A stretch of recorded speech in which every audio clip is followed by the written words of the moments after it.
Welcome to the Ourdadsstamps YouTube channel. My name's Pete West, and like a lot of people my age, I started collecting stamps as a child, encouraged by my father, who was an avid collector. 20 years ago I inherited his collection, and at the same time I also inherited my wife's dad's collection. Since then I've been buying and selling stamps through my online stores at Delcamp and eBay under the name Ourdadsstamps. And this has allowed me to grow the collection into what you see behind me. With these videos, I want to share some stories and information that I've learnt about stamps and stamp collecting. I hope you enjoy them, and if you do, don't forget to click on the like button and subscribe to get regular updates on new content.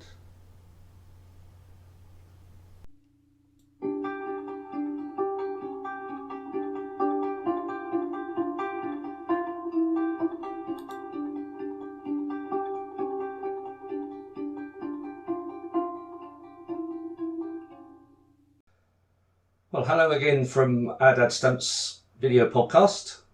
My name's Pete, and I'm pleased to welcome Sheila back again for another edition. Hi Pete, and what are we talking about today?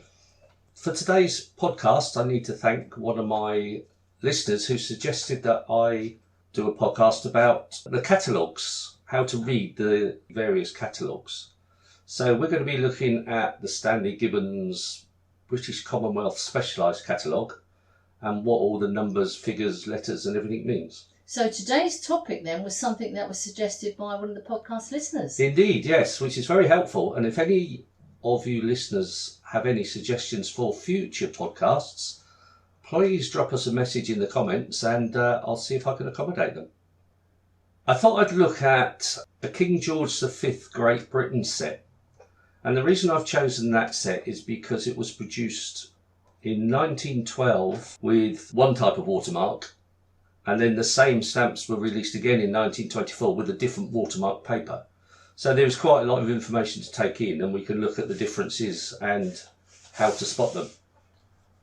This is just a page of, as I said, the Stanley Gibbons catalogue, and as you can see, it's split into 3 columns. Every page of the catalogue is in 3 columns, and you read down each column in turn. So this one specifically talks about King George V. It dates his reign, when he came to the throne, when he died, and a bit of information about who were the printers of that time, what the watermarks were, and any interesting facts that need to be said. And then there's the pictures of the stamps with numbers underneath and values and various odd other things. So if we first look at the 1912 set, it starts off at the top with various coloured pictures of the actual stamps and a number underneath them. And this shows you the different designs of that particular set. Sometimes Stanley Gibbons don't always show every single stamp. Sometimes with the pictorial sets they will show one sample and it will just be a different picture in each stamp. And in that case, they will make a description afterwards of what the stamp would look like. But in this particular set, there's just, as you can see, 5 different styles were used to produce a complete set. And the numbers underneath them are for identification, so you can see later how they get used. There's also, if there's any peculiarities on this particular one, there's one that looks like the O has been written as a Q rather than an O. What that actually was a fault on the printing die, and it looked like a Q, but it's just a mark on the printing die. However, if there is any variations or any unusual markings, they will usually show a picture of that as well to help you identify. Underneath the main picture, there's also a picture of 2 different dies. On the twopenny stamp, there were 2 different dies used to produce the stamp. Presumably the first one broke or wore out, so they had to replace it with another one. And there are actually differences. So in order that you can tell the differences, they produce a picture and then a description actually explaining what the differences are. And on this particular one, you can see that, as it explains, there's different numbers of lines shading between the king's head and the top of the frame. So by counting those you can work out the difference. And it does make a difference with the price, so it's worth looking at. Okay, the next thing they usually show is something about who designed the stamps and who printed the stamps. And this particular one, because there's 5 different stamps, there's quite a big explanation naming the people, and the printers in this case were Harrison's and Sons. Finally, we go on to the dates that the stamps were produced. In this particular set was printed from 1912 till 1924. The next thing it says the watermark, WNK stands for the watermark, which in this case is the Royal Cipher. And afterwards says W100. That shows you the picture of where the watermark is. So you just look back for image at 100, and that's how the watermark looks on this stamp from the back of the stamp. And then the final thing, or the final couple of things on this, it says it's on chalk surface paper. So that's just a description of the type of paper used. Sometimes there's something there, sometimes there isn't anything there. Sometimes it will just say ordinary paper, or sometimes it will say nothing. Chalk surface paper was used because it made it very difficult for people to remove the postmarks, the cancellations, and reuse the stamp. So by coating the stamp in a surface of chalk, it actually made it so that you probably damage the stamp when trying to remove the postmark. Finally, it will give the perforations. In this case, as we spoke about on previous podcasts, this is per 15 by 14. So that means it's 15 along the top and bottom and 14 at the sides.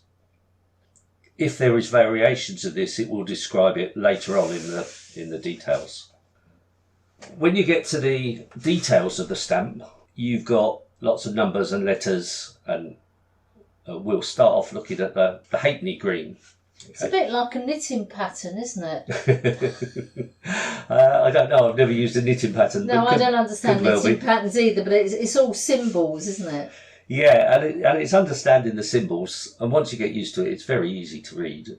So firstly, on the left-hand side, you have a number. This is just the Stanley Gibbons catalogue number for reference.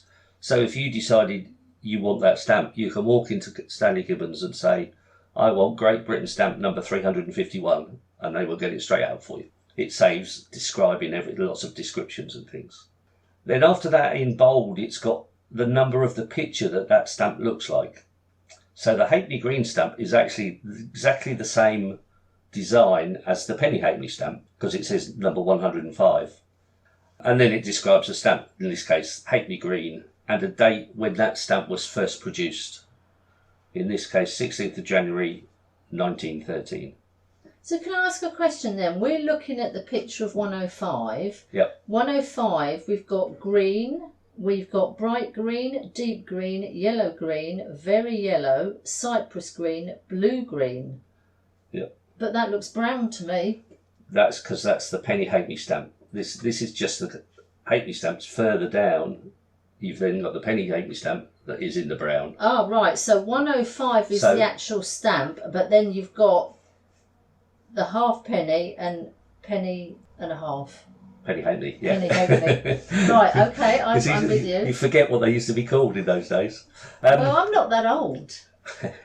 Yeah, if the stamp design is used for different values, you will see 105 in the description, so that it says it looks like that stamp. So as I said, we've got the Hatley Green printed in 16th of January 1913, and 2 numbers, one and one in this case.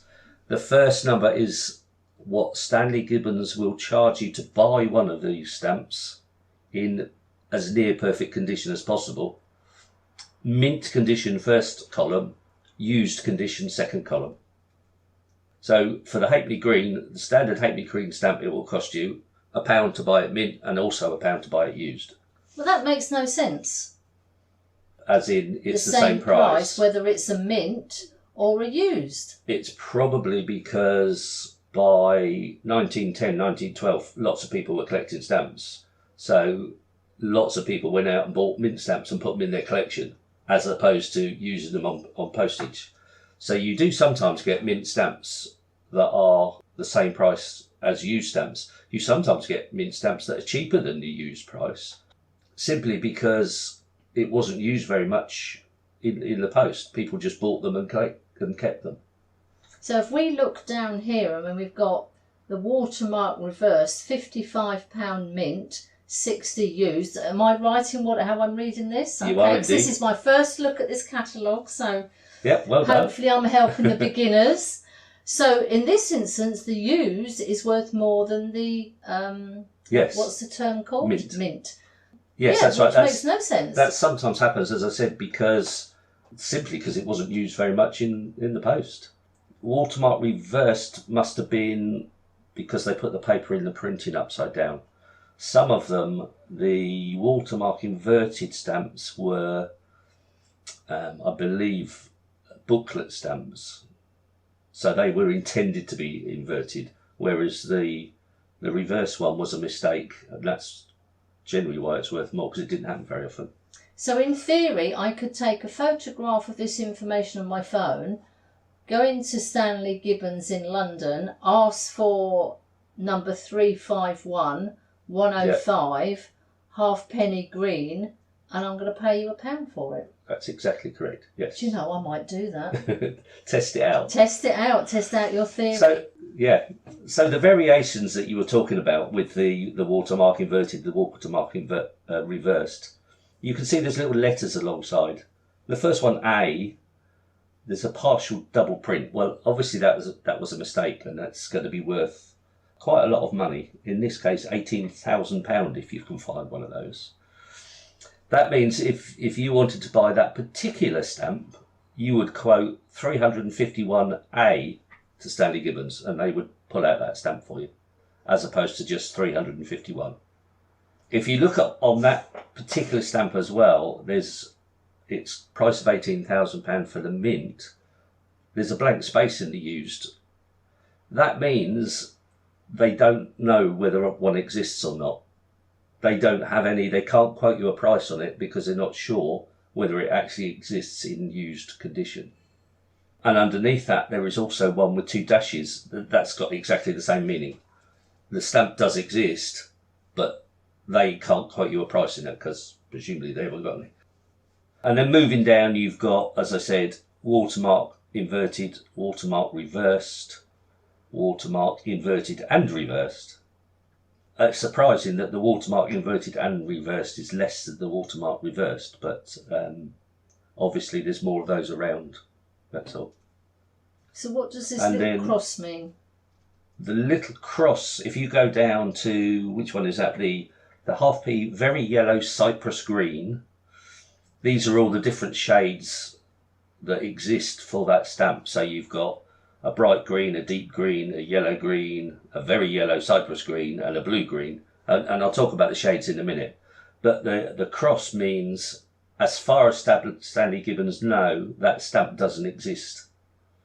So the very yellow cypress green exists mint, but nobody has ever found one used. So people, you know which ones you should be looking for. Yeah. Now, when you're looking at these shades, I mean, the difference between green, bright green, deep green, yellow green, blue green, you can buy the colour charts and compare, which I still find extremely difficult. I find the best way to work them out is when you have a whole bunch of the same stamp, and you can then separate them into ones that look different shades. But you have to be careful because this stamp is over 100 years old, and in that time, anything could have happened to it. It could have sat in the sun for weeks, in which case the sun will bleach the stamp or will change the colour for it. It could have been soaked in water for a long time. That will also change the colour. People's sticky fingerprints of oil or whatever on them can also affect the colour. So, although it describes the colour there, sometimes you have to be careful that it's not been coloured artificially by something else. And I don't mean fraudulently, I just mean accidentally by being in existence for 100 years. So in theory, you should be able to walk into Stanley Gibbons, quoting this information, ask to see if they've got the £18,000 stamp. And if they have, they would show it to you? Yeah. Like any place, if they want to sell you one, then I don't know. I've never tried, but maybe we should. Maybe we should when we go up to London next week, yes. So that describes all the different varieties of the Hatley stamp. And you get a similar thing with every other stamp in that set. So the next one is the penny red. And again, that's stamp number 357. It looks like the image at 104. And you start off with the penny bright scarlet, which was printed in 8th of October 1912. And once again, that's would cost you £1 mint and £1 used. And then there's the various different types, different shades, different watermark varieties. In this particular one, it refers to the image we looked at the beginning, where the O actually looks like a Q. And this obviously happened when there was a fault on the printing. And as you can see, that one will cost you £175 mint and used. There's various different shades. There's various different watermark varieties. There's also something in this particular one called a tete bêche pair. I think that's how you pronounce it. Tete bêche means you get one the right way up and one upside down next to it. And sometimes it's done deliberately, sometimes it's done accidentally. Looking at the value of this, I assume that was done accidentally. And somehow or another in the printing process, when they have copied the original image and arranged it in 20 rows of 12 stamps to make a whole sheet, one of them has gone in upside down. But of course, you can't tell it's upside down unless you've got the one that was next to it as well. So you always have to have a pair, otherwise it's meaningless. And that particular pair is £70,000 if you've got one. Again, that doesn't exist. That, as far as Stanley Gibbons know, it doesn't exist used, which I guess is quite understandable, because if you came across that mint, you wouldn't stick it on a letter, would you? So that's what that means. And without going through every single other value, that's basically how it works with all of them. If we just look at the other watermark, as I said, the set we were just looking at, 1912 set, had a watermark of a simple cipher. The second set that came out in 1924 has what they call a block cipher, which it's still got GVR on it, but it's a simpler layout, a simpler design. Why they changed the watermarks, I don't actually know. It was probably for security reasons. Maybe they thought people were copying the original watermark, so just to keep forgers on their toes, they changed the watermark to another one. And you can see on this one, there is actually a variation of the watermark. And once again, if there is something like that, they should show a picture of both and a description to tell you what it is. And then on this particular set, the 1924 set, there aren't so many variations. So you can see the whole of the set in one image. And as the same format, there's a number of the stamp, there's a number of the image, and as you can see with this one, it starts off with 105 again, which is the same image we just looked at in the 1912 set. And then the penny is 104. Again, it's the same image as in the 1912 set. And this lists every stamp in that set from a halfpenny down to a shilling. And then right at the bottom, there is the value of the whole set. So if you went into Stanley Gibbons and said, I want the whole set of 1924 King George V stamps, and it quotes the number from number 418 to 429, that would cost you £110 mint and £60 used. If you bought it that way, it would be the basic, cheapest version of each of those stamps. You wouldn't get any varieties, but you can buy them in sets. So can you sell your own stamps to Stanley Gibbons? Say you do have something that's if it's a £5, they're probably not interested because they've probably got hundreds. But let's say you've got a stamp and it's worth, say, £500. Would they be interested in buying it off of a general member of the public? Yes, they would. I don't know what the minimum value is, but they do buy stamps. They also do regular auctions. So if you've got a good collection or some very interesting stamps, yes, you can approach Stanley Gibbons. They may buy it outright from you, or they may put it in one of their auctions. It may be that they offer you both suggestions and you weigh up which one you think. whether you think you might get more at auction, but it is a risk at auction, obviously, because you may end up getting less than Stanley Gibbons offered you. So it's entirely up to the person.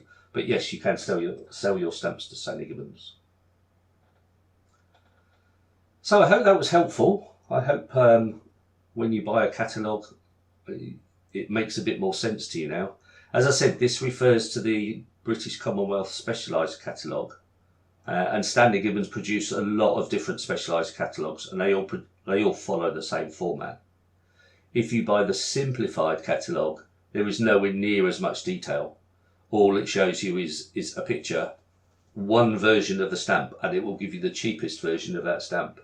So even with this set that has got 2 complete sets with different watermarks, Stanley Gibbons, the simplified catalogue, will generally only list one of the watermark varieties and tell you what the cheapest one is worth. So thank you for the person who put that idea in the comments. Yes. I think it's been interesting. Thank you very much. And now you know how to read a catalogue. I'll get you value in some of my stamps. I'm not sure I've got the patience for this. Okay, thank you for listening, and see you again in a couple of weeks' time. Thank you for listening to the podcast. I hope you found it interesting and enjoyable. Don't forget you can visit my online stores at eBay and Delcamp under the name of Ourdadsstamps, where I have over 2,000 items for sale. Please join us again in 2 weeks' time for another edition of Ourdadsstamps podcast.